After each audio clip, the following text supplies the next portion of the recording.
I don't want a woman with a big belly like that. You'll have to take care of the baby all by yourself while I'm stuck with this big belly being pregnant for 9 months. He looked at me with disgust, and a mean smile appeared on his face. I knew this would happen someday, and even though I saw it coming, I went to my room right away. When I came back, I had papers in my hand. Okay, here are the divorce papers. I handed them to Anton. He looked shocked and shouted, "What's going on? Why are you doing this all of a sudden?" "Well, you suggested it first. Hurry up and sign it. I'll hand it in tomorrow," I dared him. His face went red quickly as my words hit him hard. "Just watch. You'll regret treating me badly and looking down on me," I declared. "My name's Helen. I'm 26 and a housewife. 2 years ago, I worked at a mobile company. That's where I met Anton Cade, my boss, when I was 24. We fell in love fast and got married. Anton, 3 years older, was really supportive, especially when I was new and clueless at work. I couldn't thank him enough for teaching me everything. As we worked together, we became friends and started going out for dinner often. When he asked me out, I was thrilled, especially because I'd never dated anyone before. It's a bit embarrassing, but I was always more into cartoon characters than real guys. But with everyone around me getting married, I started feeling the pressure. When I fell for Anton, I promised myself he'd be my first and only love. So when we started dating and got married a year later, I was so happy. Anton was handsome and popular with the ladies at work. I was proud to be his wife, and people congratulated us, saying they were happy for us. But little did I know what was coming. The day after we got married, I told my coworkers, "I'm married now, so I'm quitting my job." Just when we were excitedly beginning our married life, Anton dropped a bombshell, saying, "I've always wanted my wife to focus on the home. Don't worry, I can take care of us financially." "But this is so sudden. You never mentioned this before," I responded. Anton had never brought up me quitting my job before we got married. I got this job through my dad's connection, so leaving without notice wouldn't be right. I wanted to explain, but Anton's eyes silently warned me not to bring it up. So I stayed quiet. I couldn't hold it back any longer. "I know I should have told you, but it's decided. Starting tomorrow, you're not going to work," Anton declared. What a shock. Anton's announcement about me staying home starting tomorrow hit me so suddenly I felt dizzy. But Anton was firm in his decision. I couldn't argue with him, considering he used to be my boss. Even though I had to leave my job abruptly, I was determined to make our marriage succeed. Since Anton chose me and entrusted me with running the household, I wanted to live up to his expectations. I didn't want to seem like a bad wife. I put all my effort into the housework, cooking meals, especially Anton's favorites, and setting the table with as much food as possible. Even though Anton ate without saying whether he liked it or not, I secretly hoped for a word of appreciation. After quitting my job and losing my identity, I craved that acknowledgement. "Anton, I have an important meeting tomorrow. Is my jacket clean?" I asked. "Yes, it's ready," Anton replied. He sometimes showed a traditional, controlling side. Despite this, I reminded myself how lucky I was to have married him and tried to meet his expectations. With no income of my own, living with Anton was my only option for a normal life. Although our relationship often felt more like employer and maid than husband and wife, things were mostly smooth. But one day, I fell ill and couldn't get out of bed. Feeling weak, I thought, I'll catch up on chores tomorrow. Anton stormed into the bedroom and snapped, "What are you doing? Get up and make some food." He kicked the blanket off me. "I'm sorry, I'm not feeling well today. Can you manage something for yourself?" I pleaded, hoping for sympathy. Instead of understanding, Anton scowled and said, "You don't even work, and you're lying down because you're a little sick. Pathetic. Get up." He kicked me again, and I got up stunned. I couldn't believe he would demand chores from his sick wife. I'd never seen this side of him before we got married. Maybe I missed it, but it was too much. I did my chores, tears streaming down my face. After days of feeling unwell, I realized I'd missed my period.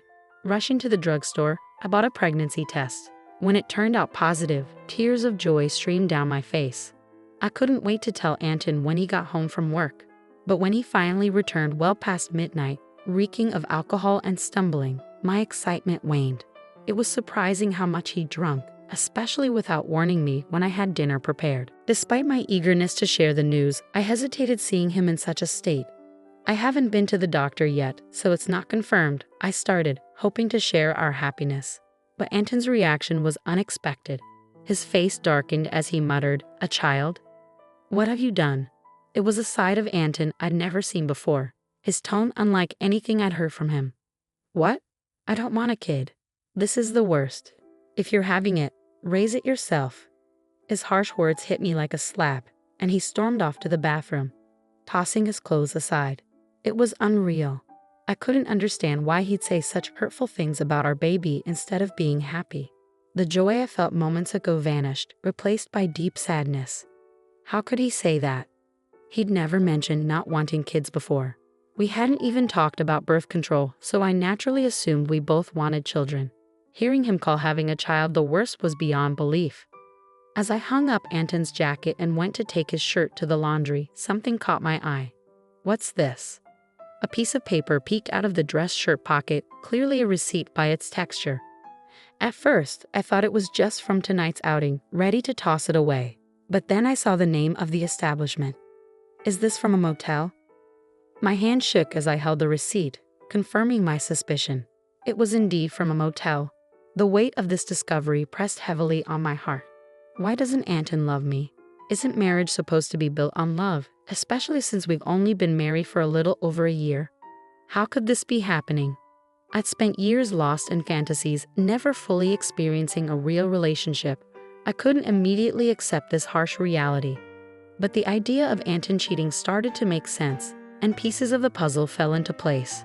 Had Anton been using me since the beginning of our marriage? Was he truly in love with someone else while I was just a convenient servant? All these doubts churned inside me. Was that why he reacted so harshly to my pregnancy news? As I wrestled with these thoughts, nausea overwhelmed me, and I grew convinced that something wasn't right. Yes, it's clear now.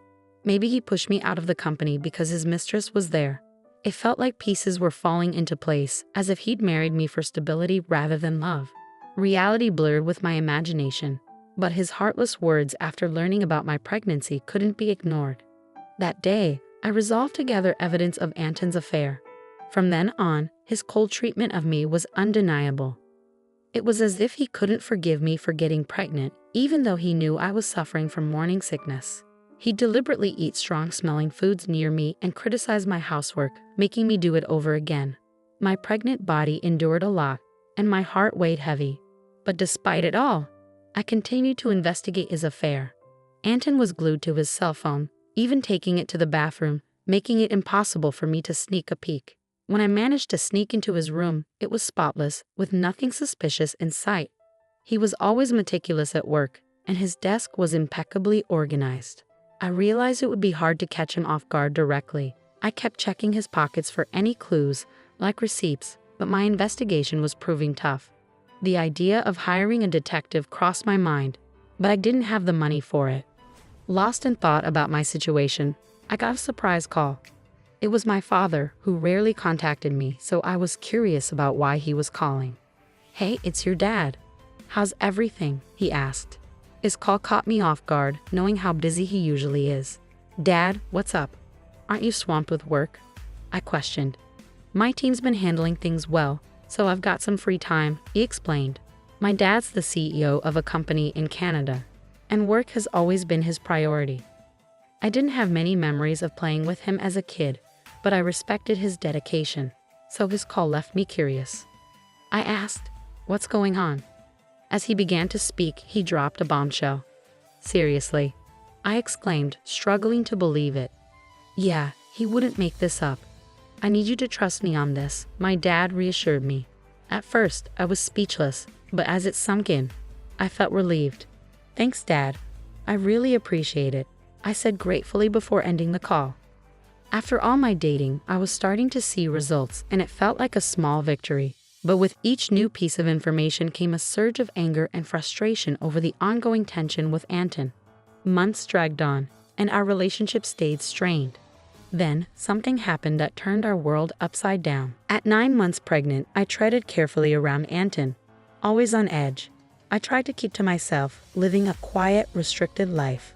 One evening, I served dinner as usual, and when Anton got home, we sat down to eat. As I quietly took my first bite, Anton suddenly slammed his fork down. "What's this? It's awful," he yelled, hurling the food I'd made onto the floor. His sudden rage left me bewildered, struggling to make sense of it all. Anger surged within me as I watched him dismiss the meal I prepared. "I've been thinking about this for a while. Lately your cooking has been bland," Anton criticized, claiming my meals lacked flavor. It was true that during my pregnancy I'd been toning down the spices for health reasons, but it was only temporary. If he wanted more flavor, he could have added seasoning himself. Why did he have to react like this? Before I could respond, Anton delivered another blow with his hurtful words.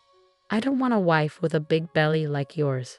You'll be on your own with the baby while I deal with my own issues," he spat, his eyes full of malice and a cruel smile on his lips. I had feared this confrontation, but I'd hoped for a different outcome. Without a word, I stormed off to my room, retrieved a document, and returned to confront Anton. "Here are the divorce papers," I declared, thrusting the documents in front of him.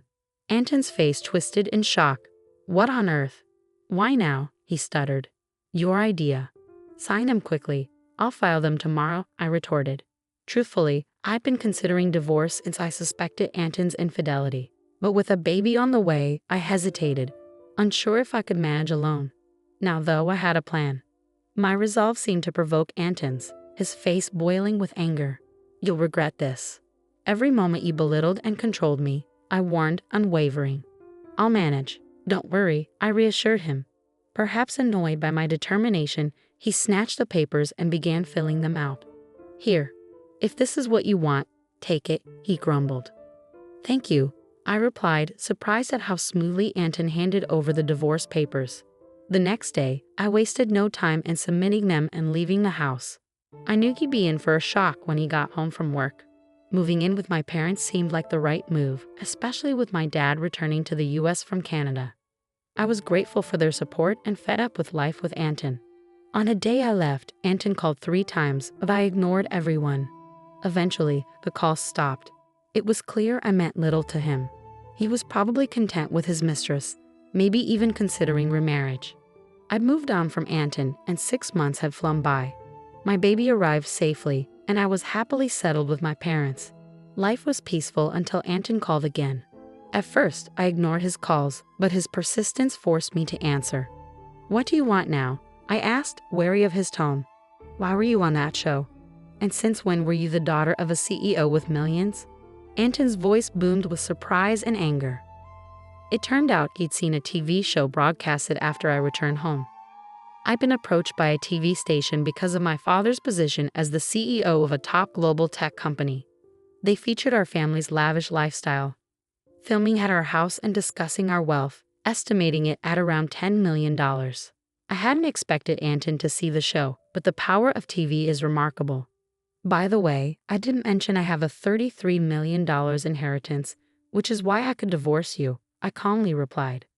"My father told me about it, giving me the confidence to live comfortably after our divorce." Anton's immediate reaction was pure fury. "What? That's underhanded. Why keep this from me? Half of it belongs to me, doesn't it? Give me the money," he demanded.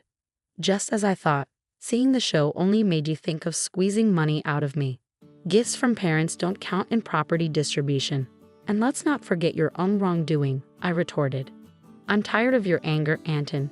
You made the call. You should know better. You can't blame me for your actions. You cheated, didn't you? And with someone from your company, a junior, right? You started before we even got married," I revealed, shocking Anton with the information I got from my father. Finally, I had the upper hand. "Did you think I wouldn't find out? My father has connections in your company. One of them spilled the beans about your affair. I never brought it up, but I will be asking for child support," I declared. Anton, still in denial, protested. "Stop joking. Why should I pay? It's your fault for getting pregnant and slacking off with the housework." Hearing Anton blame me without owning up to his own mistakes was unbelievable. How could I have ever been married to someone so lacking in common sense? I knew leaving him was the right decision. I thought as Anton's pitiful plea reached my ears. "I'm broke. My wife spent all my money, and now I'm drowning in debt," he lamented, leaving me more dumbfounded than angry. "I never want to deal with such an unreasonable person again," I declared, gripping my phone firmly. "Your words are ridiculous. I want nothing to do with you. My lawyer will handle child support." Don't call me and you won't see our child anymore. Goodbye. Wait, Anton pleaded, but I didn't entertain him. After pouring out my emotions, I hung up and blocked his number, taking a deep breath. It's over now, right? No more calls from Anton. I don't want him disrupting our peaceful life, I reassured myself. Just then, I heard my baby crying from the other room, and I hurried to comfort them. It turned out Anton started paying child support each month, as a former colleague revealed. He claimed his new wife was a big spender, and he struggled to cover his living costs with mounting debt. Apparently, he reached out to me hoping for a share of my inheritance, but with me not budging, he found himself drowning in expenses, his income falling short.